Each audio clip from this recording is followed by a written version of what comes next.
Act.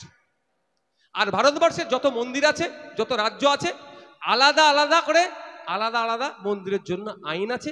আবার কোন রাজ্যের যত মন্দির আছে সব একটা আইনে চলে। উত্তরপ্রদেশের মন্দিরের আলাদা আইন, তামিলনাড়ুর যত মন্দির আছে এক আইনে চলে, কর্ণাটকের মন্দিরের আলাদা আইন, আলাদা আলাদা করে আইন আছে।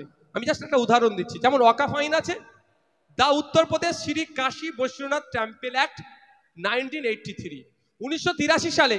আরে উত্তরপ্রদেশের একটা বিখ্যাত মন্দির আছে জানেন তো, কাশী বৈশ্বনাথ মন্দির।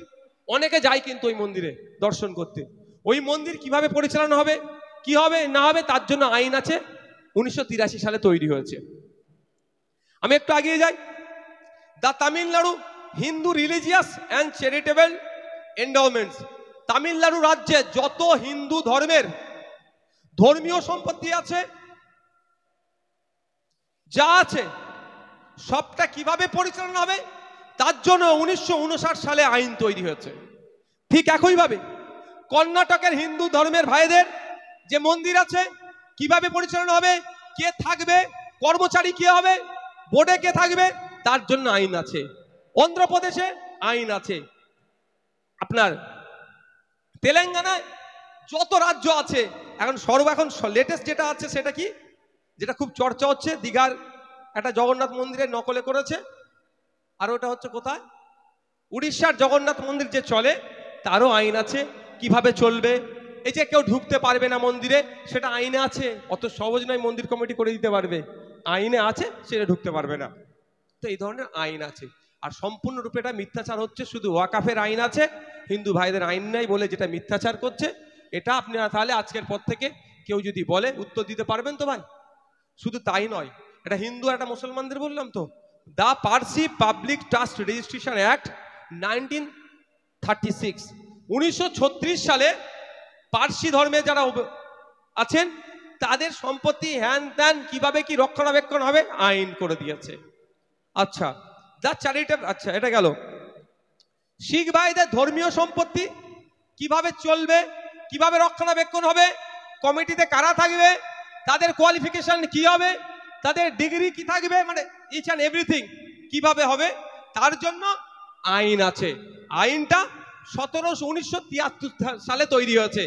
শিখ endowments or the Sikh Gurdwara and religious endowment act, the Sikh Gurdwara and religious endowment act 1973 সালে তৈরি হয়েছে।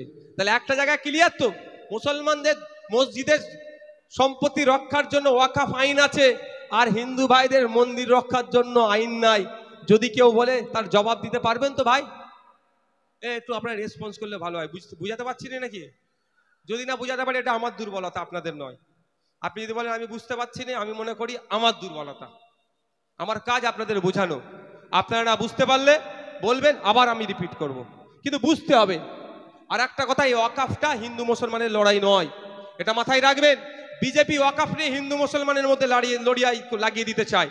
ওয়াকাফটা সংবিধানের 14, 15, 25, 26, 29, 300 ক এই ধরনের আর্টিকেলের উপরে আঘাত দিচ্ছে, সংবিধানকে আঘাত দিচ্ছে, সংবিধানকে বাঁচানোর লড়াই। হ্যাঁ, একটা ধর্মের মানুষের ধর্মীয় সম্পত্তি আজকে কেড়ে নিচ্ছে, কালকে দেবত্ব সম্পত্তির আইন করে কেড়ে নিতে পারে, পরশুদিনকে এরা শিখ ভাইদের গুরুদুয়ারা সম্পত্তি কেড়ে নিতে পারে, তারপর দিন খ্রিস্টান ভাইদের চার্চের সম্পত্তি কেড়ে নিতে পারে, পার্সি ভাইদের সম্পত্তি কেড়ে নিতে পারে।